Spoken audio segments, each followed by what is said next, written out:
The sky above Earth burned with alien fire. 300 massive warships surrounded the planet like vultures waiting for death. Their dark hulls blocked out the stars, and their weapons pointed down at the cities below. The Velcren Dominion had arrived, and they wanted Earth to surrender. Captain Jiho Park stood on the bridge of his small frigate, watching the enemy ships through the viewing screen. His hands gripped the command chair tightly. He had fought in many battles during his 10 years of service, but nothing prepared him for this. Earth's entire defense fleet numbered only 60 ships. They were outgunned, outmanned, and out of time. The alien commander's message played again on every screen across the planet. His voice was cold and mechanical. "Humans of Earth, you have 72 hours to surrender. Give us your world peacefully, or we will take it by force. Your weapons cannot harm us. Your ships cannot escape us. Surrender or die." Jiho closed his eyes. Somewhere below on Earth, his grandmother was probably watching the same message. Dr. Yoonji Park had spent her entire life studying military history. She always said that humanity's greatest strength was its ability to survive impossible situations. But this time, Jiho couldn't see how they would survive. His communication panel beeped. It was a priority message from Earth Defense Command. Admiral Doyen Choi's face appeared on the screen. The old admiral looked tired, his eyes showing the weight of knowing that billions of lives depended on decisions made in the next 3 days. "Captain Park, report to Seoul immediately. Your grandmother has found something. It might be nothing, but right now we're looking at every possibility." Jiho felt confused. "Sir, my grandmother? What does she have to do with the defense?"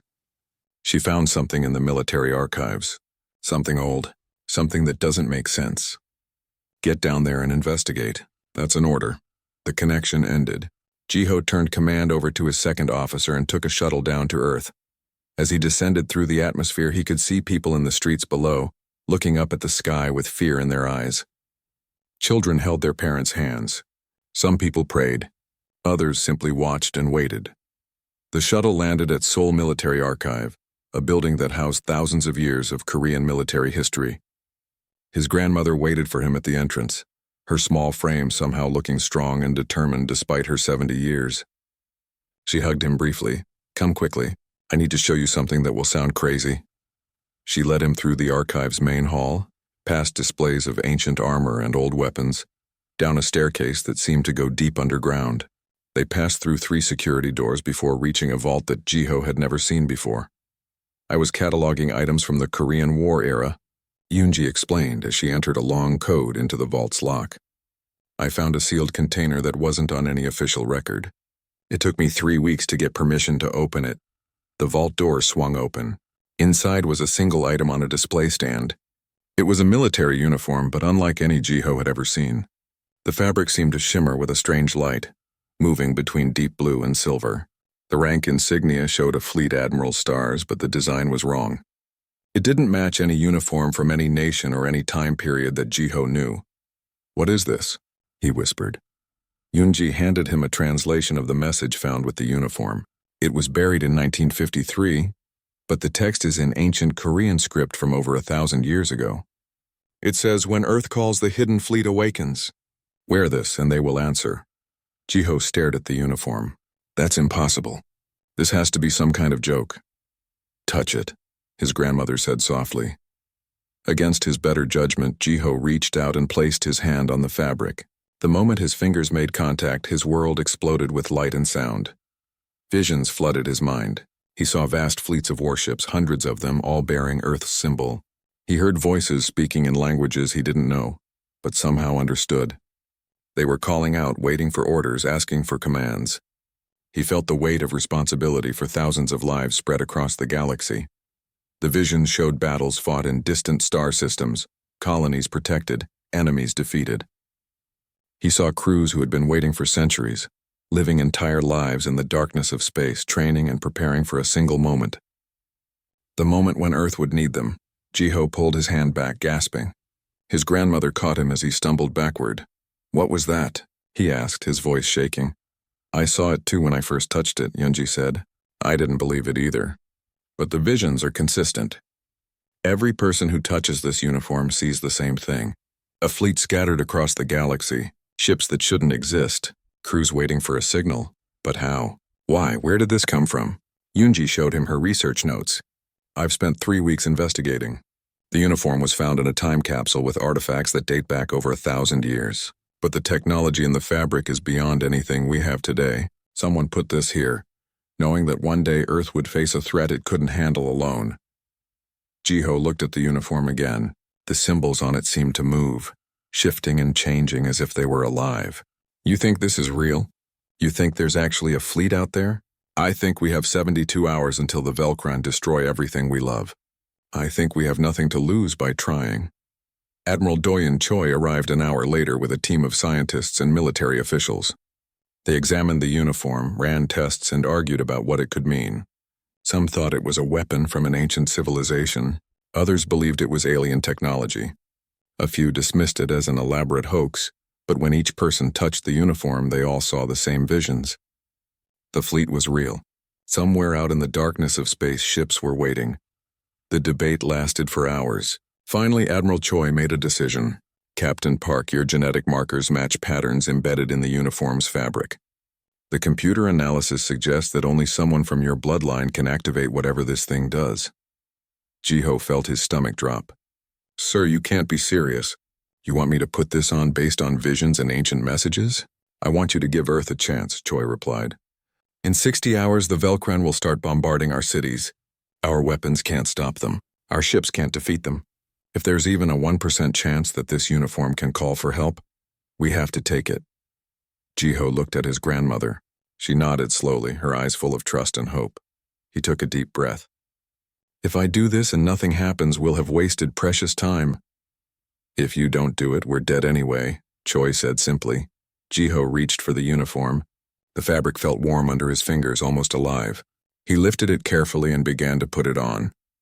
As he fastened the last button, energy pulsed through the material. The symbols blazed with light.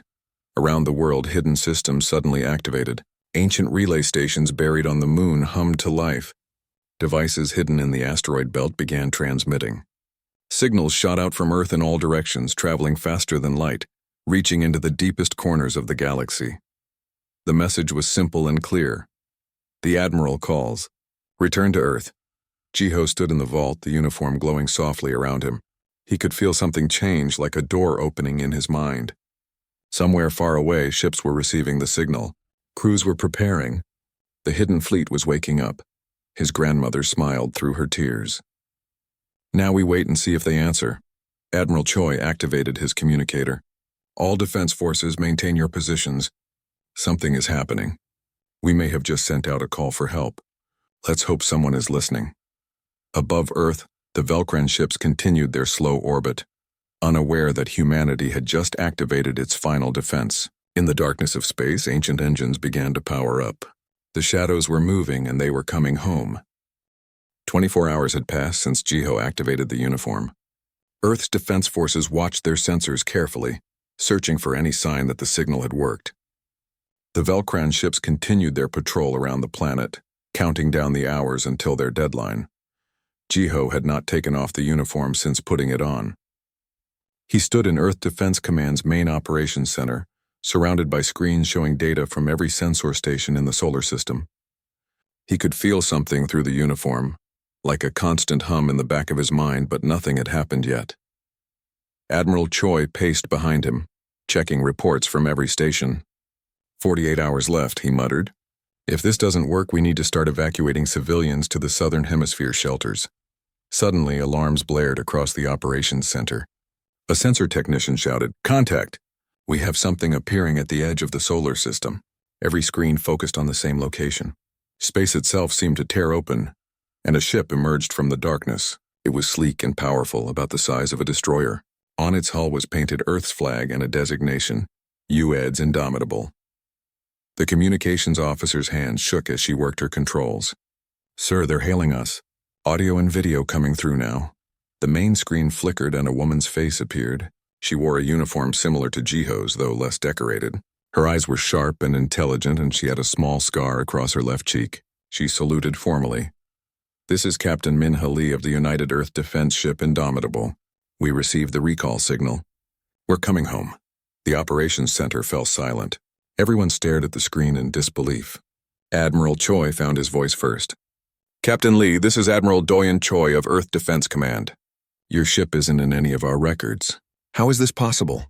Ming smiled slightly. That's because my ship was commissioned 312 years ago, sir. We've been on patrol in the Andromeda sector, waiting for the recall signal. My great-great-great-grandmother was the original captain. I'm the 7th generation of my family to command the Indomitable. Jiho stepped forward, his uniform pulsing with light as he moved. Through the connection he felt with the uniform, he could sense the ship, its crew, and their absolute loyalty to Earth. Captain Lee, this is Fleet Admiral Jiho Park. How many others are coming? Mina's expression became serious. When I left my patrol zone, I could see other ships responding to the signal. Ships from all across the galaxy. Some have been out here for 500 years, sir. Others for nearly 1,000. But we all received the same orders when our ancestors left Earth. Protect humanity. And when the Admiral calls, come home. Over the next 48 hours, the impossible became reality. More ships arrived, each one appearing from the darkness like ghosts coming back to life. Cruisers, carriers, and massive dreadnoughts emerged from hyperspace jumps, all bearing Earth's symbol and all with crews who had been waiting for this moment across centuries. Jiho met with each captain through video communications. Captain Taejin Kwan commanded the carrier Sentinel, a ship so large it could hold 100 smaller vessels inside it. His crew had been fighting pirates in the Outer Rim for 400 years, passing down combat tactics from generation to generation. Commander Hyunwoo Nam arrived in a stealth ship called the Shadow, designed to be invisible to enemy sensors. His family had been gathering intelligence on hostile alien civilizations for 6 generations, mapping their weaknesses and recording their battle strategies. Admiral Sujin Huang commanded the dreadnought Retribution, the largest ship in the fleet. Her vessel carried weapons that Earth scientists couldn't even begin to understand. She explained that her ancestors had been recruited from Korea during the Renaissance period, chosen for their tactical brilliance and trained in technology that seemed like magic. Each captain told the same basic story. At various points in Earth's history, certain families had been approached by mysterious figures.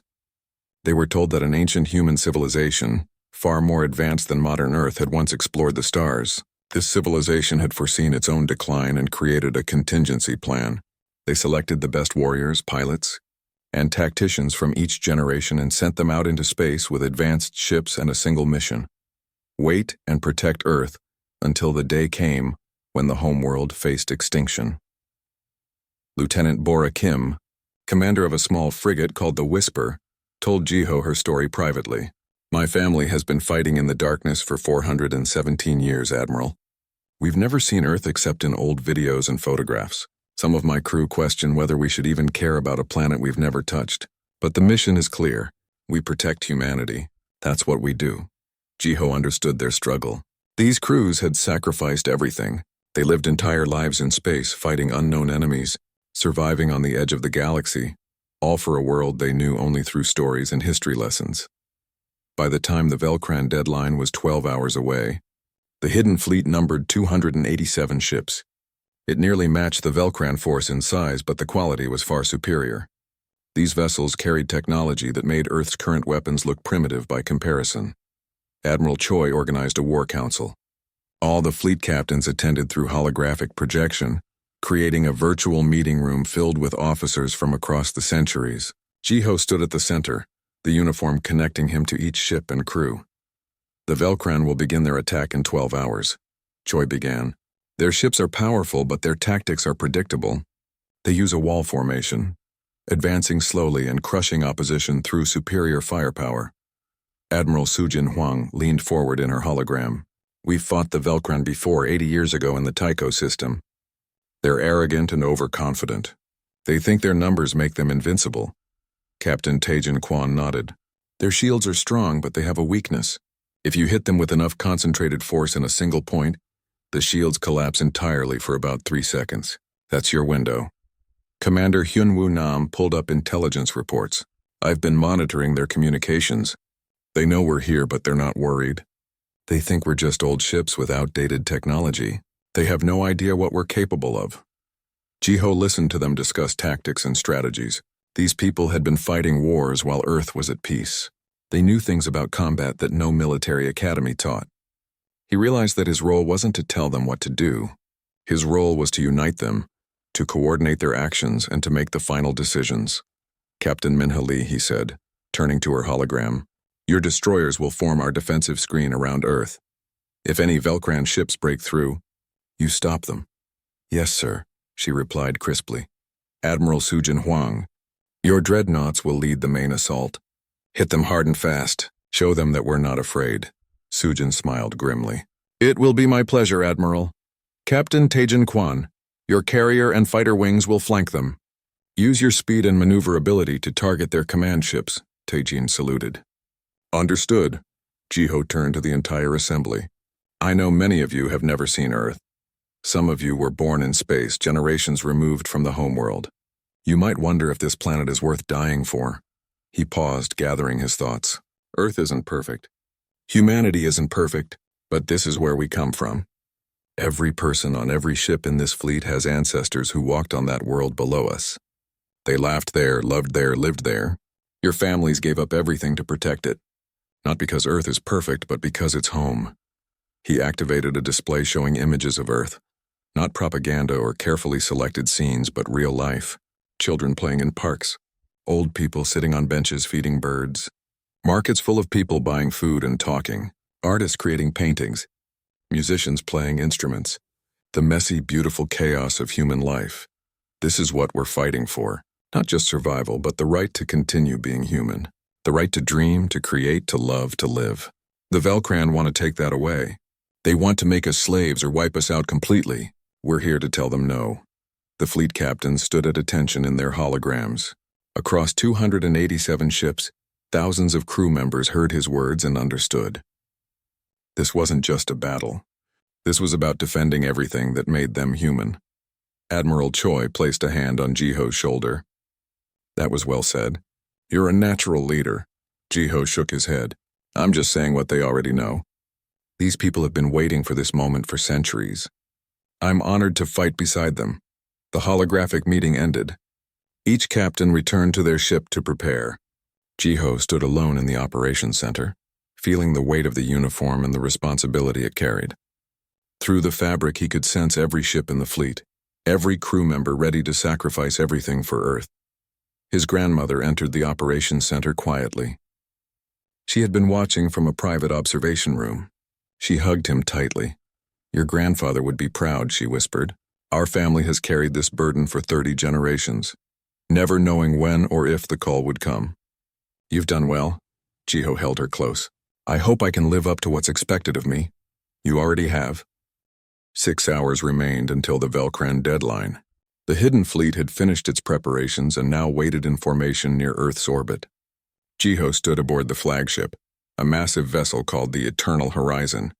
It was the oldest ship in the fleet, commissioned nearly 1,000 years ago, and it had been waiting in deep space for this exact moment. The ship's bridge was enormous, with stations for dozens of crew members. Holographic displays floated in the air, showing the position of every ship in both fleets. The crew moved with practiced efficiency, their movements showing centuries of training passed down through generations. Captain Daehyun Shin commanded the Eternal Horizon. He was a tall man with gray hair and calm eyes that had seen countless battles. His family had commanded this flagship for 28 generations. He stood beside Jiho, quietly explaining the ship's systems. The bridge can connect your mind directly to every ship in the fleet through the uniform, Daehyun explained. You'll be able to see what they see, feel what they feel, and give orders instantly. But be warned, Admiral. When ships are damaged or destroyed, you'll feel that too. It can be overwhelming. Jiho touched the command chair nervously. How do I activate it? Just sit down and think about connecting to the fleet. The uniform will do the rest. Taking a deep breath, Jiho sat in the command chair. Immediately, his perception expanded. Suddenly, he could sense all 287 ships at once. He could feel their engines humming, their shields powered up, their weapons ready. It was like having hundreds of bodies all at the same time. He gasped at the sensation. Daehyun steadied him with a hand on his shoulder. Easy, Admiral. Take a moment to adjust. The first time is always intense. Jiho focused, trying to sort through the overwhelming flood of information. Gradually, he learned to filter it, to focus on specific ships or groups of ships as needed. It was like learning to use a new sense, strange but powerful. I can feel them, he whispered. All of them. Good, Daehyun said. Now you understand what it means to command the fleet. Every decision you make affects thousands of lives. Every order you give might mean life or death. Before Jiho could respond, alarms sounded across the bridge. A communications officer turned toward them. Admiral, we're receiving a message from the Velcron flagship. It's their War Master. Put it on screen, Jiho ordered. The main display showed an alien commander. War Master Krell was a massive creature. His body covered in dark armor that seemed to be fused with his skin. His eyes glowed red, and when he spoke, his voice sounded like grinding metal. So the humans have found some old ships, Krell said mockingly. Do you think this changes anything? We have conquered 47 worlds.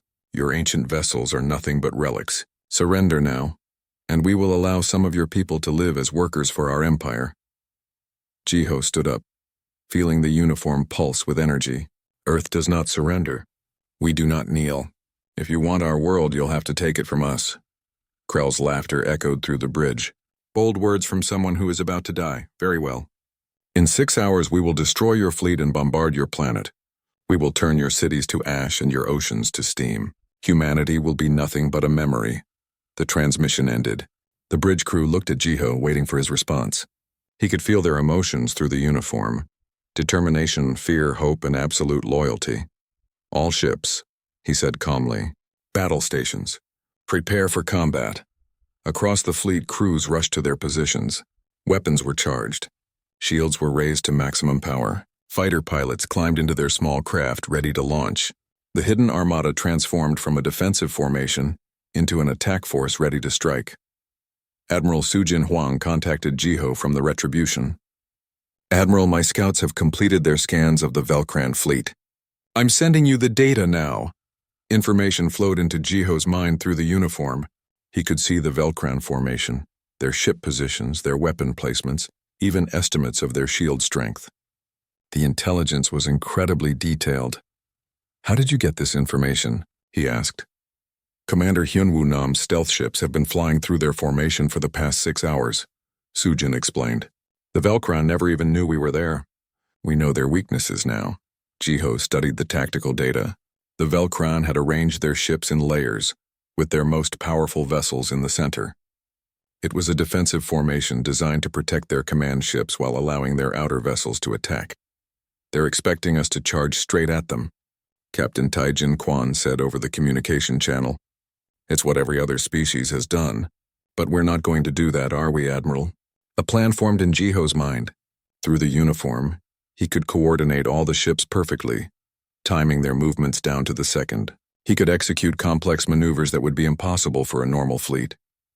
Admiral Sujin, your dreadnoughts will engage them from the front. Make them think that's our main attack. Hit them hard enough to make them commit their forces. Understood, Sujin replied. Captain Taijin, your carrier will move to their flank. Wait until they're focused on the dreadnoughts. Then strike their command ships. Yes, sir. Captain Minha, your destroyers will form a defensive sphere around Earth. If anything breaks through, stop it. We won't let anything touch the homeworld, Minha promised. Commander Hyunwoo, your stealth ships will target their communication relays. Once the battle starts, I want the Velcran commanders unable to coordinate with each other. My ships are already in position, Hyunwoo confirmed. Jiho looked at the tactical display one more time. The Velcran think they know how humans fight. They've studied our current fleet, our current tactics, but they have no idea what our ancestors were capable of. We're going to show them something they've never seen before. The hours crawled by slowly. Crews checked and rechecked their systems.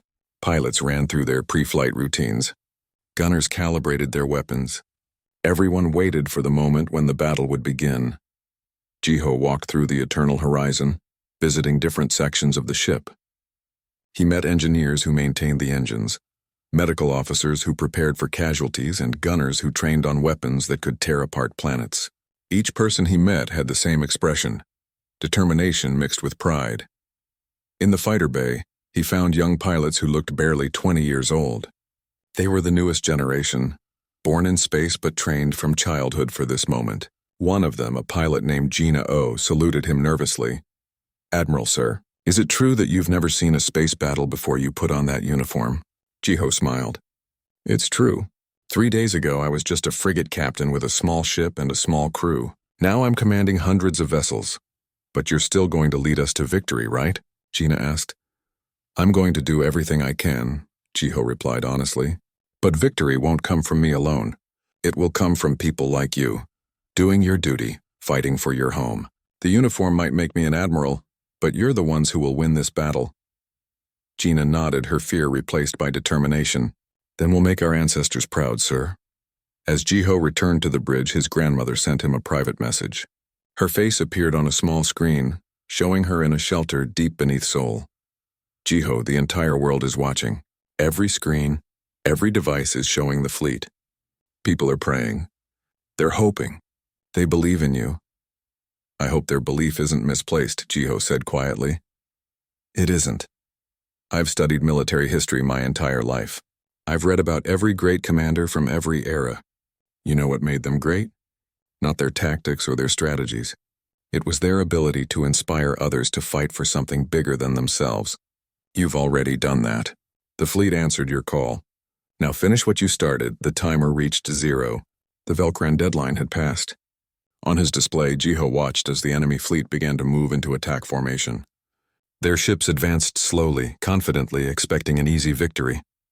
War Master Krell's voice boomed across all channels. Your time is up, humans. Prepare to be erased from the galaxy. Jiho sat in the command chair, his mind connecting fully with every ship in the fleet. He could feel the hearts beating on 287 vessels. He could sense the anticipation, the fear, and the courage of thousands of crew members. All ships, he said calmly. This is Fleet Admiral Jiho Park. Our ancestors left Earth centuries ago to protect us from this exact moment. They lived their entire lives in the darkness, fighting and waiting, so that we could be here today. They gave up everything so that humanity could survive. He paused, letting his words reach every person in the fleet. The Velcran think they can conquer us because they're bigger and stronger. They think we'll break and run like every other species they've fought. But they don't understand humanity. We don't break. We don't run. When someone threatens our home, we stand and fight. Through the uniform, he could feel the fleet's energy rising, their determination hardening into steel. 300 Velcran ships against our 287. They think those odds favor them, but they're wrong, because every single person in this fleet chose to be here. We're not conscripts or slaves. We're volunteers fighting for our home, and that makes us unstoppable. The bridge crew stood at attention. The two fleets met at the orbit of Mars. The Velcran ships formed their traditional wall formation, hundreds of massive vessels arranged in neat rows, their weapons glowing with deadly energy. They advanced slowly, confidently, like they had done 47 times before against 47 different species, but they had never fought humanity's hidden fleet. Admiral Sujin Huang's dreadnoughts led the initial charge. The Retribution and 19 other massive warships accelerated toward the Velcran wall, their shields blazing with power. The Velcran opened fire first, thousands of energy beams lancing through space. Jiho watched through the uniform's connection as the beams struck the dreadnought's shields. The shields held easily, technology from an ancient human civilization proving superior to anything the Velcran possessed. The enemy had expected their first volley to cripple the human ships. Instead, nothing happened. Now, Sujin commanded, fire singularity torpedoes. The Retribution launched a weapon that Earth's current scientists could barely understand. The torpedo was small, barely 2 meters long, but it contained a miniature black hole held in a magnetic field. When it struck a Velcran battlecruiser, the effect was devastating. The ship's shields collapsed instantly. Then the hull began to crumple, metal and armor being pulled into an impossible point in space. In 3 seconds, the entire battlecruiser, a vessel half a kilometer long, collapsed into itself and vanished. Where a mighty warship had been, now there was only empty space. Silence filled the Velcran communication channels for a moment. They had never seen a weapon like this. Their confidence cracked. All dreadnoughts fire at will, Sujin ordered. 20 singularity torpedoes launched at once, each one targeting a different Velcran ship. The enemy formation broke apart in panic as massive vessels simply ceased to exist, pulled into gravitational singularities that winked out moments after forming. War Master Krell's voice roared across the communication channels. All ships focus fire on those dreadnoughts. Destroy them. But the Velcran had made a critical mistake. They had committed all their attention to the frontal assault, exactly as Jiho had predicted. They didn't notice the 50 ships appearing behind them until it was too late. Captain Taijin Quan's carrier, the Sentinel, phased into reality directly behind the Velcran command cluster. The ship had used its reality displacement drive to become invisible and intangible, passing through the Velcran formation like a ghost. Now it rematerialized with perfect positioning. Launch all fighters, Taijin commanded. The Sentinel's launch bays opened and a swarm of small fighter craft burst forth. Each fighter was piloted by descendants of Earth's best pilots, trained from birth in tactics that had been refined over centuries of combat. They flew in complex patterns, their movements perfectly coordinated. Young pilot Gina O led her squadron straight at a Velcran carrier. Her fighter was small and fast, darting between enemy fire with precise maneuvers. She targeted the carrier's weapon systems, her plasma cannon striking with pinpoint accuracy. Gold Squadron, form up on me, she called to her team. Hit them in the engine cluster. 10 fighters concentrated their fire on a single point. The Velcran carrier's shields flickered and died, and the fighters poured weapons fire into the exposed engines. Explosions rippled across the massive ship's hull. Throughout the Velcran fleet, similar scenes played out. Fighters attacked with precision and skill that the aliens had never encountered. These weren't desperate defenders making a last stand. These were trained warriors executing perfect tactics.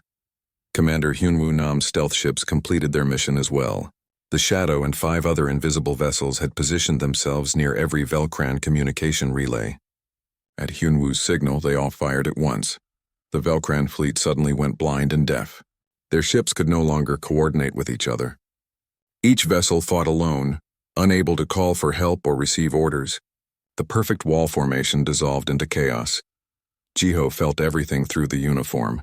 He experienced the battle from dozens of perspectives at once. He saw through the eyes of fighter pilots as they dodged enemy fire. He felt the dreadnought's weapons firing. He sensed the stealth ships moving through the darkness. All of it flowed through his consciousness, and he coordinated it all with thoughts that traveled faster than any communication system. Captain Minha, he said, 3 Velcran destroyers are breaking through the main battle. They're heading for Earth. I see them, Minha replied calmly. We're on it. Captain Minha Lee's destroyers intercepted the 3 Velcran ships before they could reach Earth's atmosphere. Her ships were smaller and faster, built for speed and maneuverability. The Velcran destroyers were larger and more heavily armed, but Minha had been fighting in space for 3 centuries. She knew every trick. Spiral formation, she ordered her squadron. Make them dizzy. The human destroyers split up and attacked from different angles, their movements coordinated perfectly. The Velcran ships tried to track them, but the human vessels moved too quickly, too unpredictably. Every time the Velcran fired, the human ships were already somewhere else. Minha's destroyer, the Indomitable, fired quantum missiles that phased through normal space and reappeared inside the enemy shields. The missiles struck directly against hull armor, and the Velcran ships shuddered under the impacts. 1 down, Minha reported as a Velcran destroyer exploded. 2 to go. But victory was not without cost. Jiho felt a sharp pain through the uniform as a human cruiser took heavy damage. The ship's name was Valiant, commanded by Captain Sora Young. A Velcran dreadnought had hit it with a concentrated barrage, and the ship's shields had failed. Valiant is venting atmosphere, came the report. Multiple hull breaches, casualties heavy. Jiho felt every injury, every death on that ship as if they were happening to him. The uniform connected him to the crew, and when they suffered, he suffered. But he couldn't let the pain distract him. He had to keep commanding. Valiant, fall back to the secondary line. Get your crew to the escape pods. Negative, Admiral, Captain Sora Young replied, her voice strained but determined. We still have weapons. We can still fight. Sora, your ship is falling apart. Get your people out. My crew won't abandon ship while Earth is in danger. We're staying in the fight. The Valiant, trailing debris and atmosphere, turned toward a Velcran heavy cruiser. Despite its damage, the ship fired everything it had. The Velcran cruiser's shields collapsed under the assault, and both ships drifted dead in space. Jiho felt tears on his face but kept his voice steady. All ships. Captain Sora Young and the crew of the Valiant have given their lives for Earth. Honor their sacrifice by fighting harder. A roar of determination echoed through the fleet's communication channels. The hidden Armada pressed their attack with renewed fury. Admiral Sujin identified the Velcran flagship through the chaos. War Master Krell's personal command ship was a mobile fortress, bigger than any 5 human ships combined. It sat in the center of the remaining Velcran formation, protected by layers of smaller vessels. "Admiral Jiho," Sujin said, "if we destroy that flagship, their fleet will collapse. But it's heavily defended. We'll take losses getting to it." Jiho made the hardest decision of his life. "Do it, all dreadnoughts, focus on the flagship. Whatever it costs, take it down."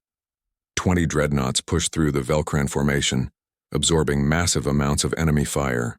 The human shields held, but they were weakening. Ships reported damage. Crew members were injured, but they didn't stop. The dreadnoughts reached firing range. Sujin made a quick calculation. "All ships fire singularity torpedoes on my mark. We're putting everything into this one shot. Mark." 20 singularity torpedoes launched simultaneously, all targeting the same ship. War Master Krell saw them coming and tried to activate his emergency jump drive, but he was too slow. The torpedoes struck from multiple angles. 20 miniature black holes formed around the flagship, pulling at it from different directions. The ship tried to resist, its shields and structure fighting against impossible gravitational forces. For a moment, it looked like the flagship might survive. Then, with a sound like reality itself screaming, the massive vessel crumpled. Its hull folded in on itself like paper being crushed in a giant hand. The flagship collapsed into a single point and vanished, taking War Master Krell and 3,000 Velcran crew members with it. The effect on the Velcran fleet was immediate. Without their leader, without communication, facing weapons they didn't understand, the alien ships began to retreat. Some tried to surrender. Others simply fled into hyperspace. "All ships cease fire," Jiho ordered. "Let them go." "We've won." The human fleet stopped shooting. Throughout the fleet, exhausted crew members cheered and cried. They had done it. Against impossible odds, they had defended Earth, but Jiho couldn't celebrate. Through the uniform, he felt the cost. 23 ships were destroyed completely. Another 43 were heavily damaged. Thousands of crew members were dead or injured. Among the lost was the Whisper, Lieutenant Bora Kim's frigate. She had sacrificed her ship to destroy a Velcran dreadnought that was targeting Earth. On the bridge of the Eternal Horizon, Captain Daehyun placed a hand on Jiho's shoulder. "You led them well, Admiral. Your ancestors would be proud." Jiho looked at the tactical display showing the damaged and destroyed ships. So many died. 3 weeks after the battle, Earth had transformed from a world on the brink of destruction to a planet buzzing with hope and activity. The hidden fleet remained in orbit, its ships undergoing repairs while crews took turns visiting the homeworld many had never seen before. Jiho stood in a memorial garden in Seoul, looking at the names carved into a black stone wall. Every person who had died defending Earth was listed there, their names written in multiple languages representing the different eras they came from. Lieutenant Bora Kim's name was near the top, along with the names of her entire crew from the Whisper. Captain Minha stood beside him, her hand resting on the wall. She had just come from visiting Seoul's markets, experiencing solid ground for the first time in her life. "It's strange," she said quietly. "I grew up on a ship surrounded by metal and stars. But standing here, touching Earth, I understand why we fought so hard to protect it." Other fleet captains had similar experiences. Captain Taejin Kwan spent 3 days in a mountain temple, meditating and trying to process the fact that his centuries-long mission was complete. Admiral Sujin Huang visited museums, seeing artifacts from the Renaissance period when her ancestors had left Earth. Commander Hyunwoo Nam walked through cities, amazed by how many people existed in such a small space. But not everyone was celebrating. In a military hospital, Jiho visited wounded crew members. Some had lost limbs. Others had burns from energy weapons. A few would never fully recover. He spoke with each one personally, thanking them for their sacrifice. One young engineer named June Park, who had lost both legs when his ship was hit, grabbed Jiho's hand. "Admiral, tell me it was worth it. Tell me we didn't suffer for nothing." Jiho looked him in the eyes. "You saved billions of lives. Every child playing in the streets, every family having dinner together, every person living their life in freedom. They're all here because of you and people like you." "It was worth it." June nodded, tears in his eyes. "Then I'd do it again." Meanwhile, Earth's government struggled to understand what to do with the hidden fleet. Politicians argued about who should control such powerful ships. Some nations wanted the fleet divided among them. Others wanted it dissolved completely, fearing its power. Admiral Choi called a meeting with Earth's leaders. Jiho attended, still wearing the uniform that marked him as Fleet Admiral. The uniform had become a symbol of hope to the public, but in this room full of politicians it represented power that made them nervous. The fleet cannot be divided, Choi stated firmly. These ships answered Earth's call as a unified force. They fought together. They will remain together. But who controls them? Asked a representative from the European alliance. One person having command of such military power is dangerous. Jiho stood up. The fleet doesn't belong to any nation or any person. It belongs to humanity. Our crews come from every era of Earth's history. They represent all of us. If you try to divide them, you'll destroy the very thing that makes them effective. And what stops you from using that power to take control? Asked another politician suspiciously. The same thing that stopped my ancestors from taking control for the past 1,000 years, Jiho replied. Honor, duty, the understanding that we exist to protect, not to rule. If you don't trust that, then you don't understand what the fleet represents. After hours of debate, a compromise was reached. The hidden fleet would integrate with the United Earth Defense Force, but maintain its independence and command structure. Jiho would remain as Fleet Admiral, answerable to a council of civilian leaders but with autonomy in military matters. Dr. Yoonji Park continued her research into the uniform and the ancient technology. Her team discovered more hidden messages embedded in the fabric. The ancient civilization had left instructions, technical data, and warnings about threats in the galaxy. They knew this day would come, Yoonji explained to Jiho during one of their private meetings. They saw patterns in history, cycles of growth and threat. They built the contingency protocol not just for the Velcran but for everything that would come after. What else is out there? Jiho asked. Things that make the Velcran look like children playing with toys, she said seriously. Empires that span hundreds of star systems. Species with technology that can destroy suns. Ancient machines that still follow programming from civilizations long dead.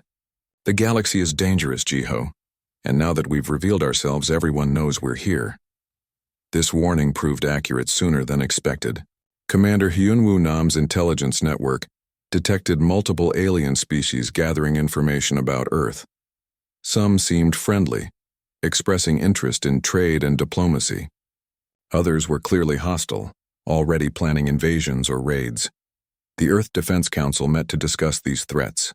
Maps showed potential danger points throughout nearby space.